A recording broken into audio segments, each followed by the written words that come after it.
toutes et à tous, c'est ravi de vous retrouver dans Parole d'experts sur H24 où nous traitons pour vous de tous les sujets qui font l'actualité, qu'elle soit business, qu'elle soit politique, qu'elle soit économique ou qu'elle soit sociale. Le sujet d'aujourd'hui fait partie de ces sujets qui défraient un peu la chronique, clivent, posent beaucoup de questions, se pose même la question de savoir si on pouvait en débattre à un certain moment.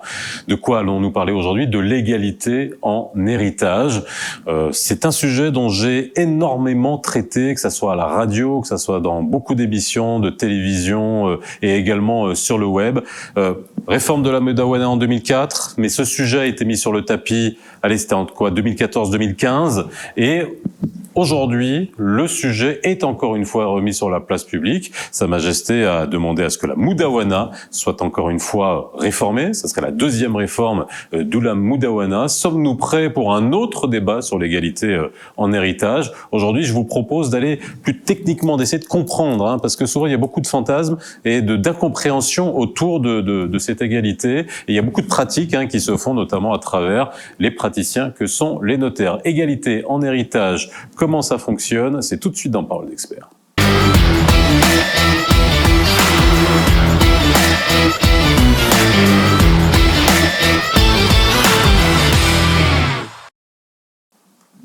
Et avec moi, pour en parler, j'ai le plaisir de recevoir un grand praticien, mais qui est également un grand ami, qui a l'habitude de venir traîner sur mes plateaux. Oui. Je suis ravi qu'il vienne traîner de plus en plus souvent. Plateau et micro. Maître Faisal Benjeloun, notaire à Casablanca. Bonjour, comment ça va? Bonjour, très bien. Merci d'être venu. Avec grand plaisir. Pour se parler de ce sujet dont on parle depuis un moment. On parle de beaucoup de choses avec toi, mais ce sujet-là, c'est quand même quelque chose qui, a une spécificité, c'est que ça touche à notre culture, à l'interprétation que se font beaucoup de gens aussi du droit successoral et du droit musulman successoral, et donc nécessairement ça pose de vraies questions sur la manière déjà de poser le débat sur la place publique. Ça a été déjà fait une fois, donc ça a l'air d'être un peu plus facile d'en parler aujourd'hui, même s'il y a toujours des levées de boucliers, et c'est pour ça que c'est intéressant que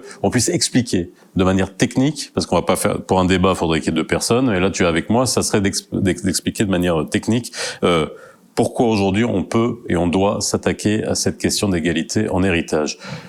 En quoi l'héritage est inégalitaire pour les femmes? Je vais te poser la question de manière extrêmement directe. Les deux parts, une part, explique-nous ça. Ensuite, on verra comment tout cela peut être aménagé. Alors, c'est un sujet qui me tient à cœur.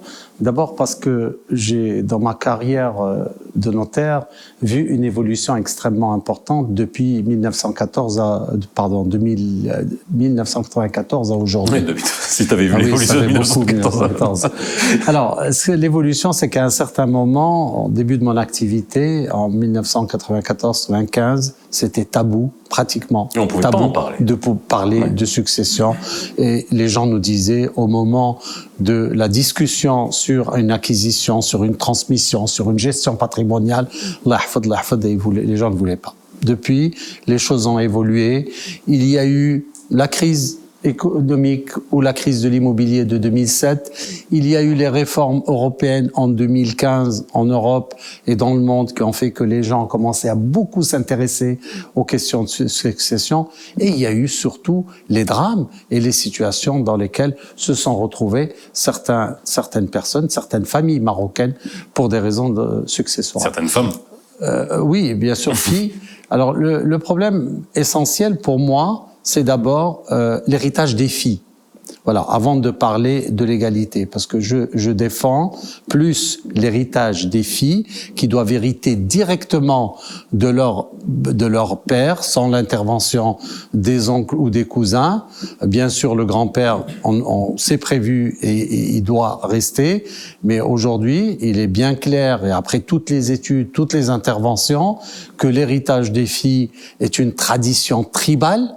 C'est prévu pour la protection de la fille lorsqu'elle est dans la famille de son mari, et il y a eu toujours tassib, c'est-à-dire le côté paternel qui intervient lorsque le défunt laisse que une ou plusieurs filles. Alors justement, parce que c'est toujours assez compliqué lorsqu'on commence à rentrer dans les différents scénarios, mais en gros, lorsque un père décède, qu'il a seulement des filles, alors c'est mon cas, hein, j'ai deux filles, hein, j'ai deux filles.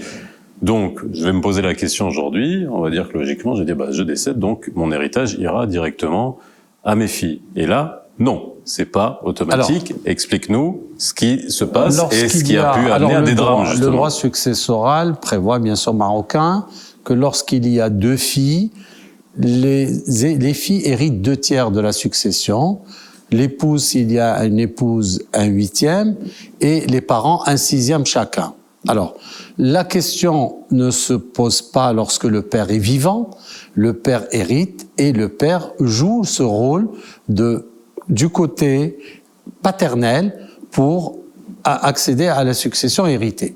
C'est en cas de décès du papa, c'est en cas après le décès de ton papa, donc tes filles n'héritent plus seules, elles héritent avec la maman qui est décédée aussi. Donc là, on va chercher le côté paternel. Et c'est là où je demande que dans le cadre de cette réforme de la succession, et je suis pas le seul, puisque les associations, beaucoup de demandes se font pour que tes filles, par exemple, puissent hériter directement de toi sans faire intervenir les oncles, ou si les oncles disparaissent, les oncles et les tantes, parce que les frères et sœurs, les neveux et nièces. Alors ça, c'est là. C'est ça. C'est vraiment ça le cœur du sujet. Le cœur du sujet. Avant de parler des deux parts pour une part. C'est ça. Pour moi, déjà, il faut distinguer, ne pas mêler ces deux questions. Ce que j'ai dit depuis le début des discussions et depuis 2004, ne pas mêler les discussions entre les deux parts d'héritage et l'héritage des filles. L'héritage des filles est une question fondamentale, sociale, prioritaire pour notre pays. Pourquoi? Parce que nous assistons à des drames, parce qu'il y a des décès en cours. Moi je reçois des clients qui ont 75 ans, 80 ans, qui ont perdu leur fils et qui avaient 2 filles, un fils, et qui se retrouvent avec dans une situation, ils ne dorment plus, ils n'arrivent plus à gérer leur tranquillité d'esprit, et surtout lorsque dans une certaine culture, il y a les frères ou les sœurs qui commencent à poser des questions sur son patrimoine, sur ce qu'il possède. Parce que le danger, il est là. Parce qu'ils se disent, moi je suis héritier de mon frère. C'est mon droit, et donc je vais venir. Donc je vais venir, voilà. Et c'est là où on intervient. C'est là où on intervient. Et notre intervention sur plusieurs propositions, soit une proposition de testament, donc on peut... Mais qui existe déjà, le testament, justement, qui existe. Et même ce testament existe pour faire l'égalité, on y viendra dans la deuxième partie, sur l'égalité entre une part entre les garçons et les filles, puisque c'est prévu par voie testamentaire. Alors avant qu'on aille plus loin, parce que aujourd'hui tu me dis, tu reçois dans tes études et mon étude, j'en ai une seule. Dans ton étude, pardon, pas durant tes études, mais dans ton étude, tu m'as même reçu moi, où je suis allé te poser la question, même quand bien même on a fait énormément d'émissions et que je pense que je me suis imprégné de tout ça pendant des années, il faut quand même essayer aussi de comprendre, parce qu'il y a tous les cas sont spécifiques et tous les cas ne ressemblent à aucun autre. Mais aujourd'hui, et puis depuis un moment, des gens viennent te voir et te disent, comment est-ce que je fais pour détourner, pour justement non, le mot protéger. Détourner est faux. Pas détourner, aménager. Ok, mais parce que ce n'est pas un détournement. Moi, quand je suis venu te voir, c'est comment détourner, c'est-à-dire contourner. Allez, même pas détourner, contourner, pour faire en sorte que s'il m'arrive quelque chose, que mes filles soient assurées de hériter de Alors détourner, ça a une connotation illégale. Oui, ok. Voilà. Allez, donc je préfère même le contournement. Aménageons. Ça peut être de l'aménagement, de la gestion de patrimoine. Optimisons. Tant que on n'utilise pas des moyens frauduleux. On est bien d'accord. Pour aménager. Alors moi je dis, c'est les dispositions, il y en a 2 types. Il y a des dispositions à cause de mort, c'est-à-dire c'est des dispositions qui ne vont s'exercer ou s'exécuter qu'après le décès, et les dispositions à titre gratuit du vivant, qui est la donation et le testament. Donc les gens viennent voir pour demander une solution pour être tranquille. Et aujourd'hui, il faut quand même reconnaître que nous sommes plus au 19e siècle ou en 1920 ou 40.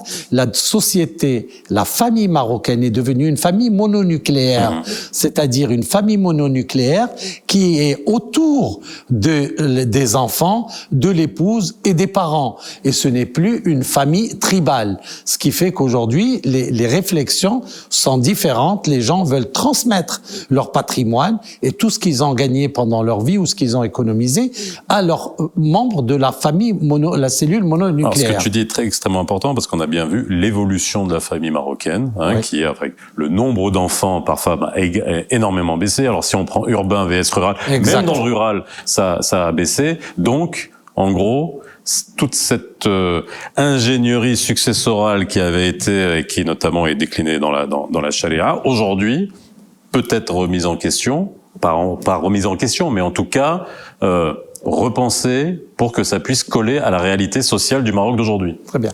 Alors, déjà en matière, le 2004, un travail énorme a été fait, mais la seule difficulté, c'est que ce travail n'a pas été bien divulgué.